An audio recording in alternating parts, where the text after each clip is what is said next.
Radio Raheem with Logan and Mike. Once again, you guys have now become like my duo interview. All right. You seem to disagree. I thought you guys would have your lines together. But Anderson Silva, Jake Paul, that's not like an easy prediction if we're being honest. Talk to me about how you feel your brother is challenged come October 29th, and are you concerned this time that he might actually get hurt? Highly concerned. Highly concerned. It was my first thought. Like, as his brother, I don't love the fight. Anderson's no joke, and I knew he was on Jake's hit list, but I didn't think it would come so soon.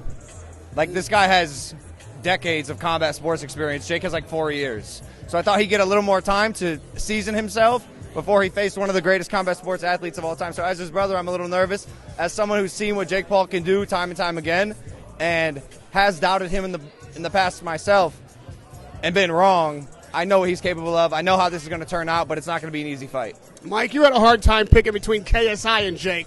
Anderson Silva is obviously much better than KSI.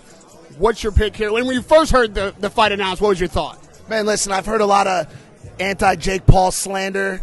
Are we worried about this fight? Are we worried about that fight? We saw Jake Paul against a very seasoned Tyron Woodley with the knockout power. Everybody was worried about that fight. Jake Paul put him down because Jake Paul is a pit bull. He is a dog. He's an animal. Like the Liver King. And I did use illicit substances for a number of years, so my throat, I sound like Steve-O, but bear with me.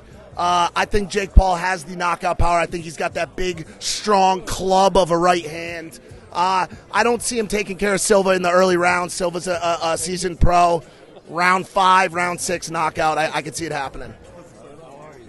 Amazing. Logan, you fought Floyd Mayweather. So to date, that was by far the guy who had the best record as a combat athlete.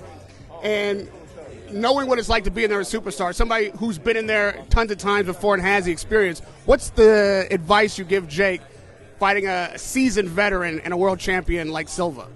I would say approach this fight sort of as a student.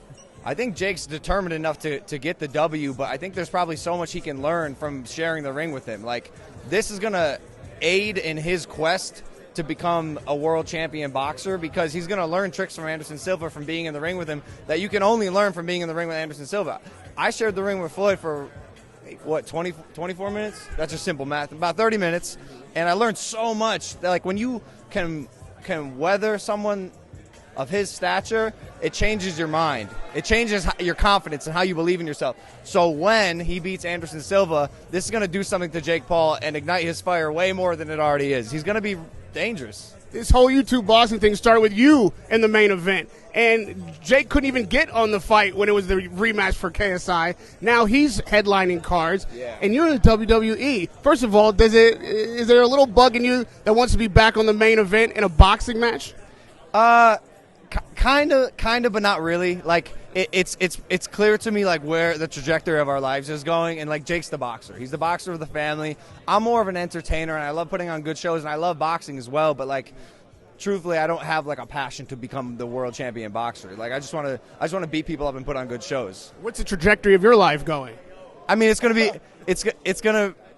like a crossover athlete, creative, artist, businessman. Like, I want to change the definition of what it means to be an artist, because I think performers, whether it's in boxing, whether it's in theater, whether it's art, are at the end of the day all different types of artists. And I want to show that. You know, I don't like to do one thing. I don't like to just box. I don't like to just do WWE. I don't like to just take photographs. I like to do them all and have them amplify each other.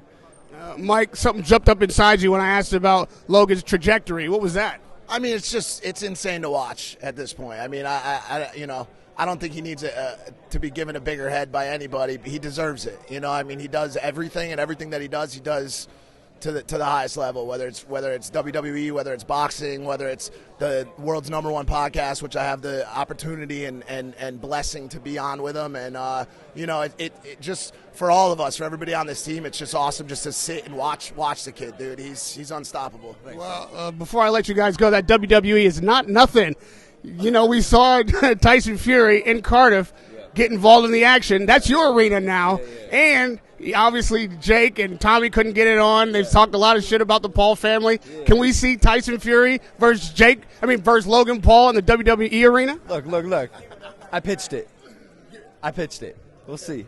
I like it. Tyson, you know all you got to do is get Tyson on board and it's happening. Tyson would do it. Except Tyson is so rich. Like, he's probably got an insane fee for an appearance that I don't know, like, what's the ROI on that? Bro, this is not going to work. Are you calling out Tyson Fury in WWE or not? Look, all right. Tyson Fury, your brother wasn't man enough to fight my brother, but I am man enough to wrestle you in the WWE.